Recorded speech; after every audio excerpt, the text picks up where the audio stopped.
வேத ஆராய்ச்சி நிகழ்ச்சிக்காக காத்திருக்கும் உங்களை இயேசு கிறிஸ்துவின் விலையேற பெற்ற நாமத்தினால் வாழ்த்தி வரவேற்கிறோம். நாம் கடந்த நிகழ்ச்சியிலே மார்க்கு 6ஆம் அதிகாரம் 13ஆம் வசனம் வரை கற்றுக்கொண்டோம். அந்த பகுதியிலே நாம் கற்றுக்கொண்டது என்ன? ஒரு முறை கூட ஞாபகப்படுத்திக் கொள்வோமா? ஆண்டவராகிய இயேசு கிறிஸ்து தேவனுடைய ஊழியனாக இருந்தாலும் அவர் தேவனுடைய வல்லமையை உடையவராக இருந்தார். நாம் உலகத்திலே மற்றொரு நபரை அறிவது போல யாரும் இயேசு கிறிஸ்துவை அறிய முடியாது. இந்த நாளிலும் நாம் மார்க்கு 6ஆம் அதிகாரம் 14ஆம் வசனம் முதல் 7ஆம் அதிகாரம் 4ஆம் வசனம் வரை கற்றுக்கொள்ள இருக்கிறோம். இந்த பகுதியிலே நாம் இயேசு கிறிஸ்துவை குறித்து ஏரோதும் மக்களும் எவ்வாறு குழப்பமடைந்திருந்தார்கள்? இயேசு கிறிஸ்துவும் சீடர்களும் ஓய்வு எடுக்க முடிந்ததா? மார்க்கு எழுதின சுவிசேஷத்தின் கருப்பொருள் என்ன? இவை எல்லாவற்றையும் ஆழமாக கற்றுக்கொள்ள தொடர்ந்து எங்களுடன் நிகழ்ச்சியிலே இணைந்திருங்கள். கர்த்தர் உங்களுக்கு ஞானத்தை கொடுப்பாராக. இன்று நாம் மார்க் எழுதின சுவிசேஷம் 6ஆம் அதிகாரம் 14ஆம் வசனம் முதல் சிந்திக்கப் போகிறோம். பாருங்கள், மார்க் 6ஆம் அதிகாரம் 14-15ஆம் வசனங்கள். அவருடைய பேர் பிரஸ்தாபமானபடியினால் ஏரோது ராஜா அவரை குறித்து கேள்விப்பட்டு, யோவான் ஸ்நானகன் மரித்தோரிலிருந்து எழுந்தான், ஆகையால் அவனிடத்தில் இந்த பலத்த செய்கைகள் விளங்குகிறது என்றான். சிலர் அவர் எலியா என்றார்கள். வேறு சிலர் அவர் ஒரு தீர்க்கதரிசி அல்லது தீர்க்கதரிசிகளில் ஒருவனைப் போல் இருக்கிறார் என்று சொன்னார்கள். பொதுமக்களிடையே இயேசு கிறிஸ்து யார் என்பதை குறித்து மிக வித்தியாசமான கருத்துக்கள் நிலவி வந்தது. இன்றைக்கும் இயேசு கிறிஸ்துவை குறித்து ஒவ்வொருவரும் ஒவ்வொரு விதமாக எண்ணுகிறார்கள். அவர் யார்? அவர் எங்கே இருக்கிறார்? அவருடைய வல்லமை என்ன என்பதை குறித்து மிக வேறுபட்ட கருத்துக்கள் இன்றும் நிலவுகின்றன. எனவே அன்றைக்கும் இப்படிப்பட்ட குழப்பங்கள் இருந்திருக்கிறது. ஏரோது உண்மையாகவே பயந்து போனான். மார்க்கு 6ஆம் அதிகாரம் 16ஆம் வசனம். ஏரோது அதை கேட்டபொழுது அவன், நான் சிரச்சேதம் பண்ணின யோவான் தான், அவன் மரித்தோரிலிருந்து எழுந்தான் என்றான். கவனித்தீர்களா அவனுக்கு இருந்த பயத்தை? வசனங்கள் 17-18. ஏரோது தன் சகோதரனாகிய பிலிப்புவின் மனைவி ஏரோதியாளை தனக்கு மனைவியாக்கி கொண்டபோது யோவான் ஏரோதை நோக்கி, நீர் உம்முடைய சகோதரன் மனைவியை வைத்துக் கொள்வது நியாயமல்லவென்று சொன்னது நிமித்தம் ஏரோது சேவகரை அனுப்பி யோவானை பிடித்து கட்டி காவலில் வைத்திருந்தான். இயேசு கிறிஸ்துவின் இந்த காலகட்ட ஊழியத்திற்கு முன்னதாகவே யோவான் கொலை செய்யப்பட்டு விட்டான். ஏரோதின் அரண்மனையிலே போய் ஏரோது பாவத்திலே வாழுகிறான் என்பதை குறித்து தைரியமாக பிரசங்கித்திருக்கிறான். அருமையான சகோதரனே, சகோதரியே, உங்களுக்கு அறிமுகமாயிருக்கிற ஊழியக்காரர்களுக்காக நீங்கள் ஜெபிக்கும் பொழுது, அவர்கள் செய்தி கொடுக்கும் பொழுது பாவத்தை பாவம் என்று தைரியமாக சொல்லக்கூடிய வார்த்தைகளுக்கு தேவையான தைரியத்தை கர்த்தர் அவர்களுக்கு கொடுக்கும்படியாக ஜெபிக்க வேண்டும். ஊழியக்கார சகோதரனே, சகோதரியே, தவறு செய்வது யாராக இருந்தாலும் அவர்களுக்கு பயந்து பாவத்தை பாவம் என்று சொல்லாமல் விட்டுவிடக்கூடாது. வசனங்கள் 19-20 பாருங்கள். ஏரோதியாளும் அவனுக்கு சதி நினைத்து அவனை கொன்று போட மனதாயிருந்தாள். ஆகிலும் அவளால் கூடாமற் போயிற்று. அதேனென்றால் யோவான் நீதியும் பரிசுத்தமும் உள்ளவன் என்று ஏரோது அறிந்து அவனுக்கு பயந்து அவனை பாதுகாத்து அவன் யோசனையின்படி அநேக காரியங்களை செய்து விருப்பத்தோடு அவன் சொல்லை கேட்டு வந்தான். அருமையானவர்களே, இங்கே முக்கியமாக நாம் கவனிக்க வேண்டிய காரியம், யோவான் ஸ்நானகன் ஏரோதினிடத்திலே பாவத்தை பாவம் என்று சொல்லியிருந்தாலும் யோவான் நீதியும் பரிசுத்தமும் உள்ளவன் என்று கண்டபடியினாலே அவனுடைய அரசாங்க பணியிலே ஆலோசனையை யோவானிடத்திலேயே பெற்றுக்கொண்டிருக்கிறான். அது மட்டுமல்ல, அவனுடைய வார்த்தைகளை கேட்டு செயல்படுவதிலே அவனுக்கு விருப்பம் இருந்திருக்கிறது. ஆனால் ஏரோதியாளே, ஏரோது முழுமையாய் கர்த்தரிடத்திலே மனம் திரும்பாதபடி தடை செய்தவள் என்பதை நாம் பார்க்கிறோம்.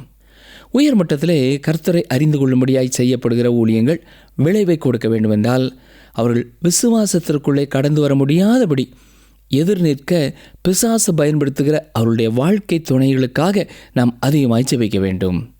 வசனங்கள் 21-22 பாருங்கள். பின்பு சமயம் வாய்த்தது.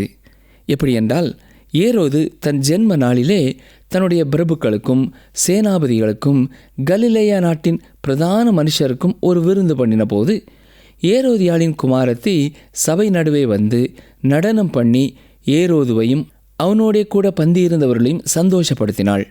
அப்பொழுது ராஜா சிறு பெண்ணை நோக்கி, உனக்கு வேண்டியதை என்னிடத்தில் கேள், அதை உனக்கு தருவேன் என்று சொன்னதும் அல்லாமல்.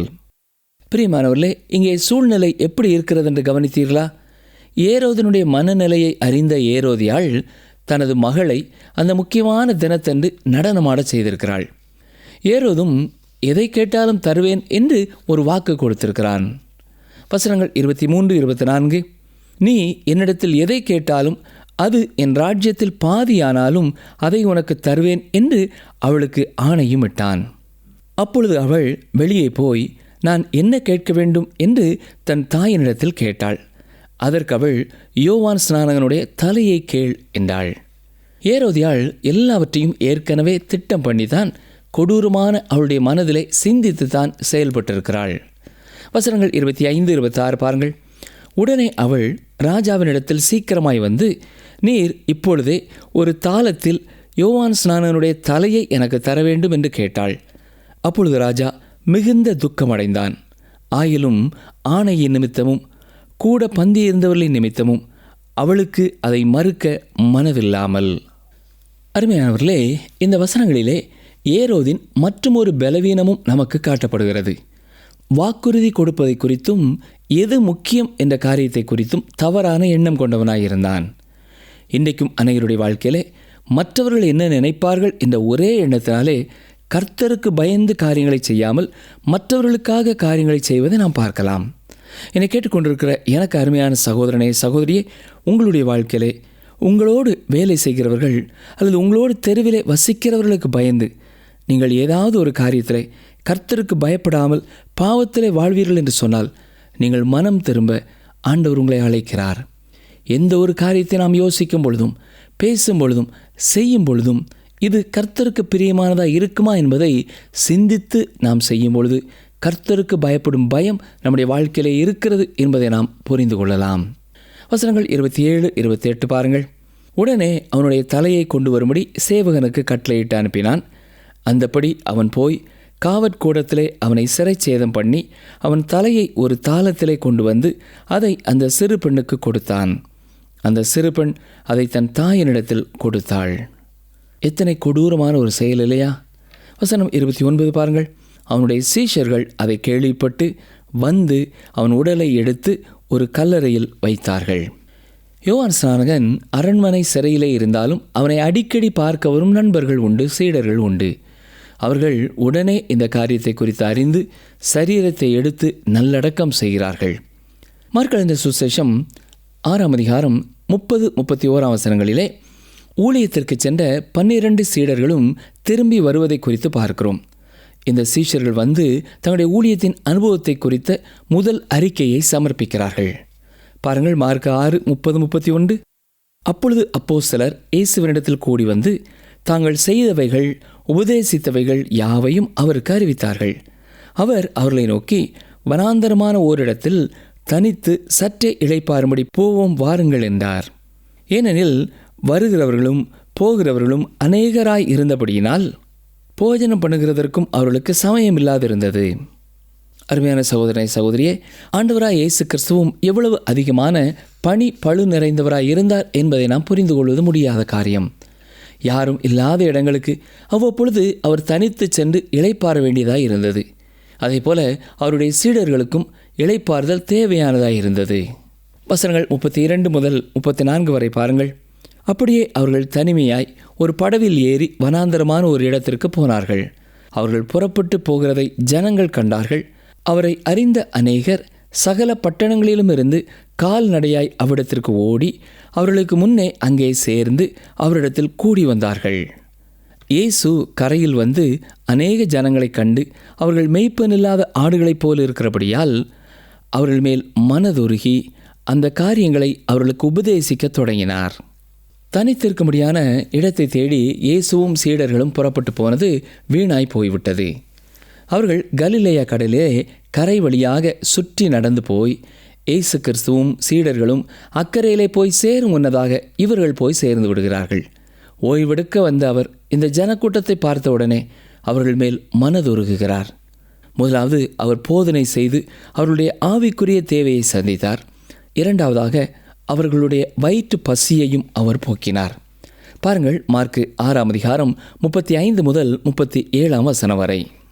வெகு நேரம் சென்ற பின்பு அவருடைய சீஷர்கள் அவரிடத்தில் வந்து, இது வனாந்தரமான இடம், வெகு நேரமும் ஆயிற்று, புசிக்கிறதற்கும் இவர்களிடத்தில் ஒன்றுமில்லை. ஆகையால் இவர்கள் சுற்றி இருக்கிற கிராமங்களுக்கும் ஊர்களுக்கும் போய் தங்களுக்காக அப்பங்களை வாங்கிக் கொள்ளும்படி இவர்களை அனுப்பிவிட வேண்டும் என்றார்கள். அவர் அவர்களை நோக்கி, நீங்களே அவர்களுக்கு போஜனம் கொடுங்கள் என்றார். அதற்கு அவர்கள், நாங்கள் போய் 200 பணத்துக்கு அப்பங்களை வாங்கி இவர்களுக்கு புசிக்கும்படி கொடுக்கக்கூடுமோ என்றார்கள். கவனித்தீர்களா? உண்மையாகவே அவர்களால் செய்து முடிக்க முடியாத ஒரு காரியத்தை இயேசு செய்யும்படியாக அவர்களுக்கு கட்டளையிடுகிறார். அந்த சீடர்களும், ஏன் இன்று வாழ்கிற நாமும் கூட ஒரு முக்கியமான பாடத்தை இங்கே கற்றுக்கொள்ள வேண்டும். மனிதனுடைய பார்வைக்கு செய்ய முடியாததை செய்யும்படியாக கர்த்தர் கட்டளை கொடுக்கிறார். காரணம் என்ன தெரியுமா? அவரே அதை செய்து முடிப்பார். தொடர்ந்து கவனிங்கள், மார்க் 6ஆம் அதிகாரம் 38 முதல் 44 வரை. அதற்கு அவர், உங்களிடத்தில் எத்தனை அப்பங்கள் உண்டு? போய் பாருங்கள் என்றார். அவர்கள் பார்த்து வந்து, 5 அப்பங்களும் 2 மீன்களும் உண்டு என்றார்கள்.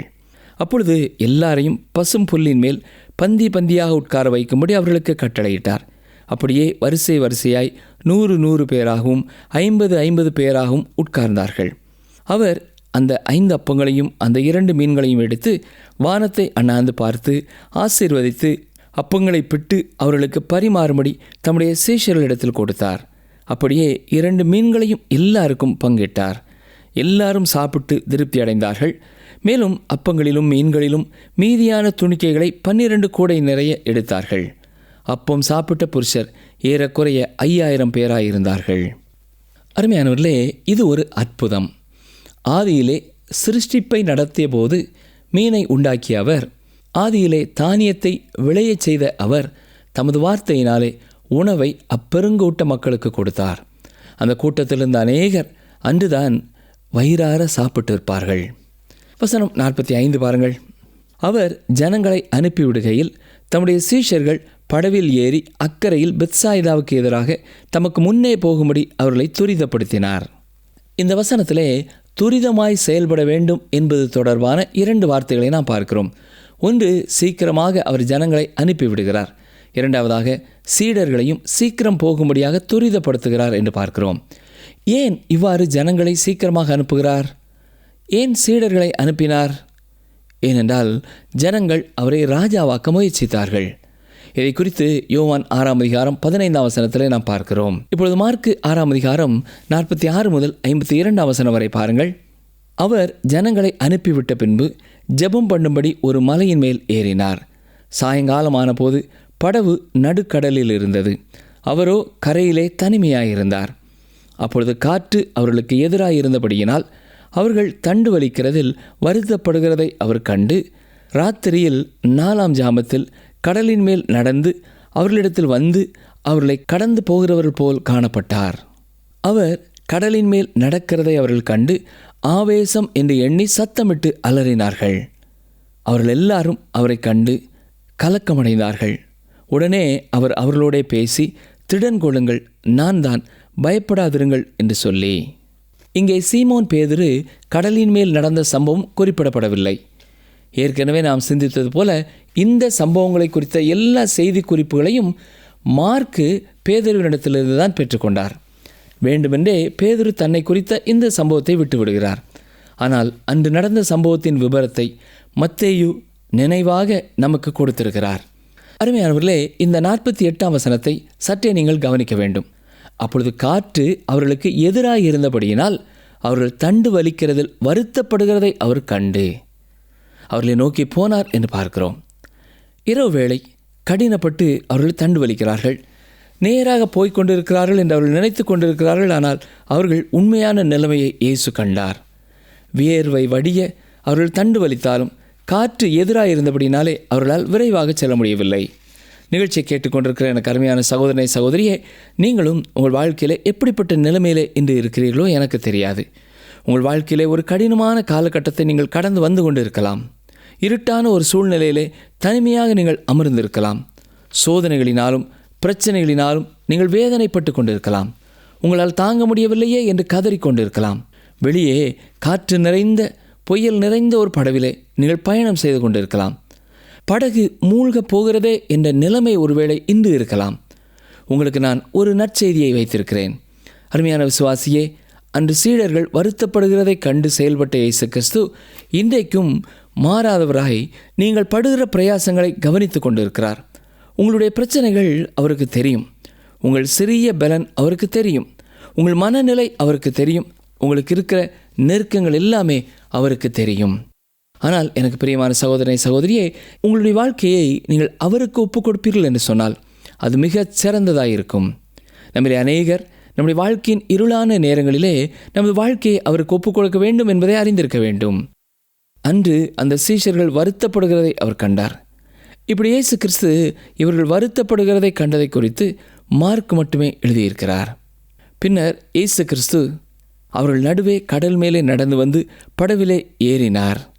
51ஆம் வசனத்தை பார்க்கும் பொழுது அவர்கள் இருந்த படவிலே ஏறினார் என்று வாசிக்கிறோம். அப்பொழுது காற்று அமர்ந்தது. அதனால் அவர்கள் தங்களுக்குள்ளே மிகவும் பிரமித்து ஆச்சரியப்பட்டார்கள் என்றும் பார்க்கிறோம். இந்த அதிகாரத்தின் இறுதியிலே மீண்டும் அவர் கனசரேத்துக்கு போனார் என்பதையும் பார்க்கிறோம். மார்க் எழுதின சுவிசேஷம் 6ஆம் அதிகாரம் 53ஆம் வசனம் முதல் 56ஆம் வசனம் வரை பாருங்கள். வாசிக்கிறேன். மார்க்கு 6:53 முதல். அவர்கள் கடலை கடந்து கெனசரேத் எனும் நாட்டிற்கு வந்து கரை பிடித்தார்கள்.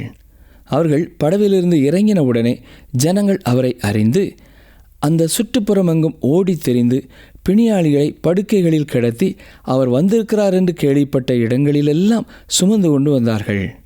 அல்லாமலும் அவர் பிரவேசித்த கிராமங்கள், பட்டணங்கள், நாடுகள் எவைகளோ அவைகளின் சந்தை வெளிகளிலே வியாதிக்காரரை வைத்து அவருடைய வஸ்திரத்தின் ஓரத்தையாயிலும் அவர்கள் தொடும்படி உத்தரவாக வேண்டும் என்று அவரை வேண்டிக் கொண்டார்கள். அவரை தொட்ட யாவரும் சொஸ்தமானார்கள். கவனித்தீர்களா? அவர் ஊழியம் செய்த காலத்திலே அவர் குணமாக்கின பிணியாளிகளை குறித்த கணக்கெடுப்பை நாம் செய்ய முடியாது. ஆண்டவராய் இயேசு கிறிஸ்து ஆயிரக்கணக்கான மக்களை தன்னுடைய ஊழிய காலத்திலே சுகமாக்கினார். இந்த காரணத்தினாலேயே அவருடைய எதிரிகள் இந்த குணமாக்கும் காரியத்தை குறித்து குற்றம் சாட்ட முடியாதவர்களாய் காணப்பட்டார்கள். சரி, இப்பொழுது நாம் மார்க் எழுதின சுவிசேஷம் 7ஆம் அதிகாரத்திற்குள்ளே கடந்து செல்கிறோம். இந்த அதிகாரத்திலே தான் மார்க் எழுதின சுவிசேஷத்தின் கருப்பொருள் வருகிறது. அதாவது இயேசு கிறிஸ்துவை தேவனுடைய ஊழியக்காரனாக, தேவனுடைய சித்தத்தை செய்பவராக காட்டுகிறது. அவர் செயல்பாடுகள் நிறைந்த ஒருவர். அந்த நாட்களின் ரோமர்களை கவரும் காரியங்களை அவர் செய்தார். அது மட்டுமல்ல, பணியை செய்து முடிக்க வேண்டும் என்ற விருப்பமுள்ள எவருமே இயேசுவை விரும்பத்தக்க விதத்திலே அவர் செயல்பட்டு வந்தார். இரட்சகரான அவர் செய்த மகத்துவமான ஒரு காரியம் அது. அருமையான சகோதரனை சகோதரியே, அவர் மட்டுமே இரட்சிக்க வல்லவர். பழைய ஏற்பாட்டு காலத்திற்கும் புதிய ஏற்பாட்டு காலத்திற்கும் இடைப்பட்ட காலத்திலே அநேக மாற்றங்கள் இடம்பெற்றன. இஸ்ரவேல் தேசத்து மக்களுடைய வாழ்க்கையிலே அது மிக முக்கியமான ஒரு காலகட்டமாகும். அவர்கள் சிறையிருப்பிலே சென்றிருந்த காலத்திலேயும் புதிய ஏற்பாட்டிற்கும் பழைய ஏற்பாட்டிற்கும் இடைப்பட்ட காலத்திலேயும் அவர்கள் சிறையிருப்பிலிருந்து திரும்பி வந்த பொழுது பழைய ஏற்பாட்டிலே சொல்லப்பட்டிராத அநேக இயக்கங்கள் உருவானது. இவர்கள்தான் பரிசேயர், சதுசேயர், வேதபாரகர், ஏரோதியர். இந்த வேதபாரகர் நல்ல ஆரம்பத்தை கொண்டவர்களாய் இருந்தார்கள். சொல்லப்போனால் இஸ்ராவும் ஒரு வேதபாரகன்தான். அவனே இந்த குழுவிற்கு ஆரம்ப கர்த்தா என்று சொல்லலாம். அதாவது முறைப்படி வேத வசனங்களுக்கு விளக்கம் கொடுத்தவர்கள். ஆனால் இயேசு கிறிஸ்து இந்த பூமிக்கு வந்த காலகட்டத்திலே அவர்கள் ஒரு முடியையும் பிரித்து பார்ப்பவர்களைப் போல செயல்பட்டார்கள். நியாயப்பிரமாணத்தின் ஒவ்வொரு எழுத்துக்கும் விளக்கம் கொடுக்க ஆரம்பித்தார்கள். நியாயப்பிரமாணத்தை எந்த ஆவியிலே கர்த்தர் கொடுத்தாரோ அதன் முக்கியத்துவத்தை உணராமல் போய்விட்டார்கள். இன்றைக்கும் அருமையான சகோதரனை சகோதரியே, இது ஒரு பிரச்சனையாய் இருக்கிறது. வேத வசனத்திலே காணப்படாத அநேக விளக்கங்கள் இன்றைக்கு வேத வசனத்திற்கு கொடுக்கப்படுகிறது. அடுத்ததாக பரிசேயர்களை குறித்து பார்க்க வேண்டும். இந்த பரிசேயர்களின் ஆரம்பம் சிறந்ததாகவே இருந்தது. பிற கலாச்சாரங்கள் யூத கலாச்சாரத்திற்குள்ளே வந்த பொழுது யூத கலாச்சாரம் கரைப்பட்டு போகாதபடி காக்கும்படியாய் இவர்கள் செயல்பட்டார்கள். இவர்கள் வேத வசனத்தை பரிபூரணமாய் விசுவாசித்தார்கள். அரசியலை பொறுத்தமட்டிலேயும் பரிபூரண யூத தேசத்தவர்களாய் வாழ்ந்தார்கள். பரலோக ராஜ்யம் கொண்டு வரப்பட வேண்டும் என்பதிலே ஆவல் உள்ளவர்களாய் இருந்தார்கள். சரி, அடுத்ததாக சதுசேயர்கள் என்ற ஒரு குழுவினரை பார்க்கிறோம். இவர்கள் செல்வந்தர்களானவர்களாகவும் சமுதாய தொண்டு செய்ய வேண்டும் என்ற எண்ணம் உள்ளவர்களாயும் காணப்பட்டார்கள். இவர்களுக்கு ஆவிக்குரிய வாழ்க்கையிலே எந்த ஆழமும் இல்லை. சடங்காச்சாரங்களை ஒழிக்க வேண்டும் என்று அவர்கள் விரும்பினார்கள். இயற்கைக்கு அப்பாற்பட்ட காரியங்களை அவர்கள் புறக்கணித்தார்கள். இந்த காரியத்திலே பரிசேயர்களுக்கு நேர் எதிரானவர்கள். இந்த சதுசேயர்களை சொல்லப்போனால் கிரேக்க எப்பிக்கூரியர்களோடு நாம் ஒப்பிடலாம். நான்காவதாக ஏரோதியர் என்ற ஒரு கூட்டத்தினரை பார்க்கிறோம். இவர்கள் அரசியல் சந்தர்ப்பவாதிகள் என்று அழைக்கப்பட்டார்கள். பாலஸ்தீன தேசத்திலேயும் ஏரோது எப்பொழுதும் ஆட்சியில் இருக்க வேண்டும் என்பதை குறித்து அக்கறை உள்ளவர்களாய் காணப்பட்டார்கள் இவர்கள். சரி, இந்த பின்னணியமானது தொடர்ந்து நாம் சிந்திக்க போகிற வசனங்களுக்கு மிக பிரயோஜனமுள்ளதாய் இருக்கும். கவனியங்கள், வாசிக்கிறேன். மார்க் எழுதின சுவிசேஷம் 7ஆம் அதிகாரம் 1ஆம் வசனம். எருசலேமிலிருந்து வந்த பரிசேயரும் வேத பாரகரில் சிலரும் அவரிடத்தில் கூடி வந்தார்கள். கவனித்தீர்களா? இந்த குறிப்பிட்ட காலத்திலே இயேசு கிறிஸ்து எருசலேமை விட்டு தூரமான இடத்திலே இருக்கிறார். கலிலேயாவின் இந்த சுற்றுப்புறங்களிலே இந்த பரிசேயரும் வேத பாரகரில் சிலரும் அவரிடத்திலே வருகிறார்கள். வசனங்கள் 2 முதல் 4 வரை பாருங்கள். அப்பொழுது அவருடைய சீஷரில் சிலர் கழுவாத அசுத்த கைகளாலே போஜனம் பண்ணுகிறதை அவர்கள் கண்டு குற்றம் பிடித்தார்கள். ஏனெனில் பரிசேயர் முதலிய யூதர் அனைவரும் முன்னோர்களின் பாரம்பரியத்தை கைக்கொண்டு அடிக்கடி கைகழுவினாலொழிய சாப்பிட மாட்டார்கள். கடையிலிருந்து வரும்போதும் ஸ்நானம் பண்ணாமல் சாப்பிட மாட்டார்கள். அப்படியே செம்புகளையும் கிண்ணங்களையும் செப்பு குடங்களையும் மனைகளையும் கழுவுகிறதும் அல்லாமல் வேறு அநேக ஆசாரங்களையும் கை கொண்டு வருவார்கள். கவனித்தீர்களா? இங்கே இயேசு கிறிஸ்துவை குறித்து ஒரு சர்ச்சை எழும்புகிறது. மார்க் 6ஆம் அதிகாரம் 30ஆம் வசனத்திலேயும் அவருடைய சீடர்கள் அவரை சுற்றி வந்து அவர் அவர்களை அனுப்பிய பொழுது என்னவெல்லாம் நடந்தது என்பதை சொன்னார்கள். இப்பொழுது இந்த வேத பாரகரும் இயேசு கிறிஸ்துவை தேடி வந்து அவரை சுற்றி நின்று அவரோடு பேசுகிறார்கள். இந்த இடத்திலே இயேசு கிறிஸ்துவுக்கும் அவரை சுற்றி வந்தவர்களுக்கும் இந்த பரிசேயர்களுக்கும் இடையே ஒரு வாக்குவாதம் உண்டாகியிருக்கிறது. ஒரு குழுவிலே இயேசு கிறிஸ்துவின் நண்பர்கள் இருக்கிறார்கள். அவரை பின்பற்றி வருகிறவர்கள் அவரை நேசித்தவர்கள். அடுத்த குழுவிலே அவரை எதிர்த்து நின்றவர்கள், அவரை அழிக்க விரும்பியவர்கள் கூடியிருந்தார்கள். அருமையானவர்களே, எப்பொழுதுமே இந்த விதமாய் 2 கூட்டங்கள் உண்டு. அவரை விசுவாசிக்கிறவர்கள், அடுத்தது அவரை புறக்கணிக்கிறவர்கள். தனிப்பட்ட விதத்திலே உங்களை பார்த்து நான் கேட்க வேண்டுமென்றால், நீங்கள் அவரை ஏற்றுக்கொண்டவர்களின் கூட்டத்திலே இருக்கிறீர்களா அல்லது அவரை புறக்கணித்தவர்களின் கூட்டத்தில்